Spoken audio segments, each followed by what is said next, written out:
మచిలీపట్నం నుంచి ఎంఏ తీసుకోండి, విజయవాడ నుంచి విఐ తీసుకోండి, గుంటూరు నుంచి జియుఎన్ తీసుకోండి. మావి గన్ అని పేరు పెట్టండి. సరే గన్ అంటే బాగుండదు నీకు, అది జగన్ అనేది గుర్తుకొస్తుంది లేదనుకుంటే సరే వేరే పేరు పెట్టండి.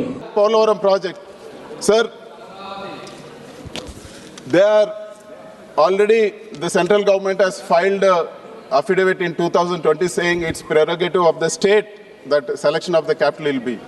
Sir, but whatever, sir, we have our concerns. I would like to raise our concerns in this bill, sir. We want them incorporated in this bill. నమస్కారం అండి, దిస్ ఇస్ #you. నిన్న పార్లమెంట్లో అమరావతి బిల్ పాస్ అయింది. ఈరోజు అంటే ఇప్పుడు right now రాజ్యసభకి bill enter అవుతుంది. Around 1 to 1:30 మధ్యలో బిల్ పెట్టబోతున్నారు. ఈ పెద్దల సభలో వైసీపీకి ఉన్న గణాంకాలేంటి, వైసీపీ వాళ్ళ స్టాండ్ మార్చుకుంటారా అన్నది చాలా ఇంపార్టెంట్ పాయింట్. నిన్న మనం అబ్జర్వ్ చేస్తే వాళ్ళకి 4 ఎంపీలు ఉన్నారు వైసీపీకి. 4 ఎంపీల్లో మిథున్ రెడ్డి చేసిన హార్డ్ స్టోన్ వ్యాఖ్యలన్నీ నిన్న రాష్ట్రం అంతటా అందరు విన్నారు. ఇన్ఫ్యాక్ట్ దేశం అంతటా అందరూ విన్నారు. వాళ్ళకి ఎక్కడా కూడా కొంచెం కూడా కన్సిడరేట్ ఫీలింగ్ అన్నది అమరావతి పట్ల లేదు. అండ్ కరెక్ట్గా పార్లమెంట్ సెషన్ జరుగుతున్న టైంలోనే జగన్మోహన్ రెడ్డి ఆ పార్టీ హెడ్ వచ్చి ప్రెస్ మీట్ పెట్టి మావీగన్ అని పెద్ద ఫూల్ అయ్యాడు. ఇది ఫ్యాక్ట్. మచిలీపట్నం నుంచి ఎంఏ తీసుకోండి, విజయవాడ నుంచి విఐ తీసుకోండి, గుంటూరు నుంచి జియుఎన్ తీసుకోండి. మావి గన్ అని పేరు పెట్టండి. సరే గన్ అంటే బాగుండదు నీకు, అది జగన్ అనేది గుర్తుకొస్తుంది లేదనుకుంటే సరే వేరే పేరు పెట్టండి. ట్రోలర్స్ అండ్ మీమర్ స్టఫ్ కింద మిగిలి, కానీ జగన్మోహన్ రెడ్డి ఎజెండా మాత్రం ఈ రోజు సంబరాలు జరుపుకుంటారేమో పొరపాటున అమరావతిలో, నేను వస్తే ఇది మార్చేస్తాను, ఈ సంబరాలు తాత్కాలికమే అని చెప్పడానికి, భయభ్రాంతులకు గురి చేయడానికి నిన్న ప్రెస్ మీట్ పెట్టాడు. ఇది అర్థమైపోయింది. సైకలాజికల్గా థ్రెట్ ఇవ్వడానికి నిన్న జగన్మోహన్ రెడ్డి వచ్చి ప్రెస్ మీట్ పెట్టాడు. ఇతనికి సరిపడా, ఇతనికంటే క్రూడ్గా మిథున్ రెడ్డి అమరావతి గురించి వీఆర్ అగెయిన్స్ట్ ఇట్ అని చెప్పి వాకౌట్ అయిపోయారు. వాళ్ళకి 4 ఎంపీలు ఉన్నారు. ఆ 4 ఎంపీల్లో అవినాష్ రెడ్డి, మిథున్ రెడ్డి.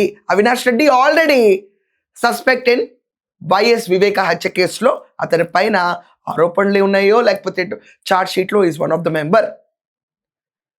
క్రిస్టల్ క్లియర్గా సునీత రెడ్డి అయితే డైరెక్ట్ టార్గెట్ చేసి మాట్లాడతారు. మిథున్ రెడ్డి లిక్కర్ కుంభకోణంలో ఉన్న మెయిన్ సూత్రధారి అని చెప్తారు. అతని గురించి జైల్లో కూడా గడిపొచ్చాడు.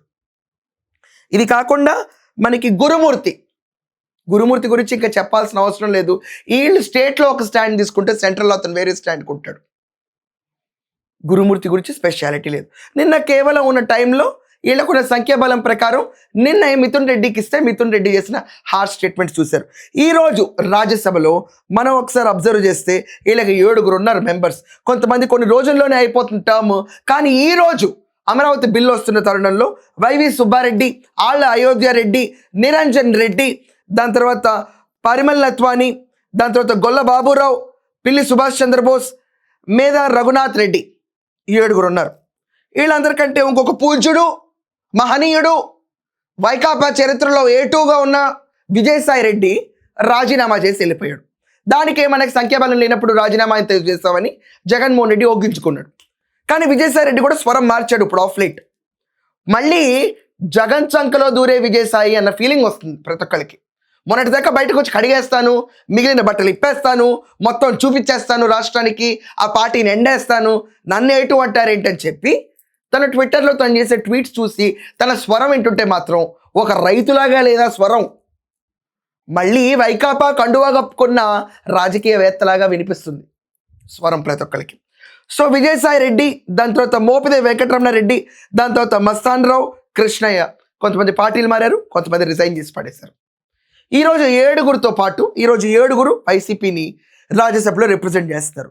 ఈ 7 రిప్రజెంట్ చేసేటప్పుడు నిన్న రాష్ట్రం అంతటా వీళ్ళు తీసుకున్న స్టాండ్కి ఛీ అనే స్లోగన్ గట్టిగా వినిపించింది. ఎలా అంటే కోవిడ్ టైంలో అందరూ క్యాండిల్స్ పుచ్చుకుంటే నాసా తీసిన పిక్చర్స్లో ఇండియా మెరిసిందన్నారు చూడండి, దానికంటే ఎక్కువ లెవెల్లో దద్దరిల్లింది నిన్న రాష్ట్రం అంతటా చీ అన్న శబ్దం. ఈరోజు కూడా మీరు మారరా, మీరు బాగుపడరా అన్న స్వరం గట్టిగా వినిపించింది. దాని తర్వాత దీంట్లో కూడా ఈరోజు మళ్ళీ నిరంజన్ రెడ్డి వాళ్ళ అడ్వకేట్, ప్రతి కేసులోనూ ఆయనే వాదిస్తూ ఉంటారు. Great senior advocate Niranjan Reddy. Okay, దాని తర్వాత వైవి సుబ్బారెడ్డి, ఈయనైతే అసలు నేషనల్ మీడియాకి చాలా సుపరిచితుడు.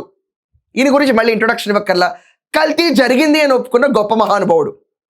వీళ్ళందరూ, ఈ మేధా సంపన్నులందరూ ఈరోజు పెద్దల సభలో కూర్చుంటున్నారు.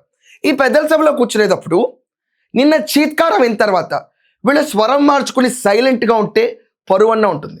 కానీ ఎక్కడ వీళ్ళు సైలెంట్గా మాత్రం ఉండరనిపిస్తుంది.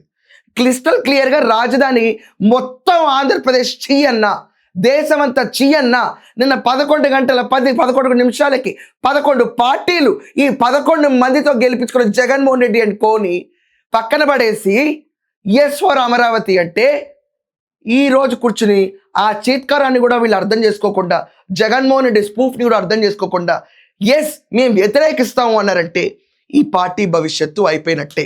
ఇదే ఆఖరిసారి కావచ్చు పెద్దల సభలో వైకాపా రిప్రజెంటేషన్ ఉంటాం. తరువాత వీళ్ళకి అన్ని స్థానాలు ఉండవు, వీళ్ళకంత కెపాసిటీ ఉండదు, అసలు ఈ పార్టీ ఉనికినే ఉండదు. ఈరోజు వీళ్ళ స్వరం ఎలా ఉంటే మంచిదని మీరు అందరూ అనుకుంటున్నారు? దీనిపైన ఖచ్చితంగా మీ ఒపీనియన్స్ కమెంట్స్లో మెన్షన్ చేయండి. That's all for now. Thank you.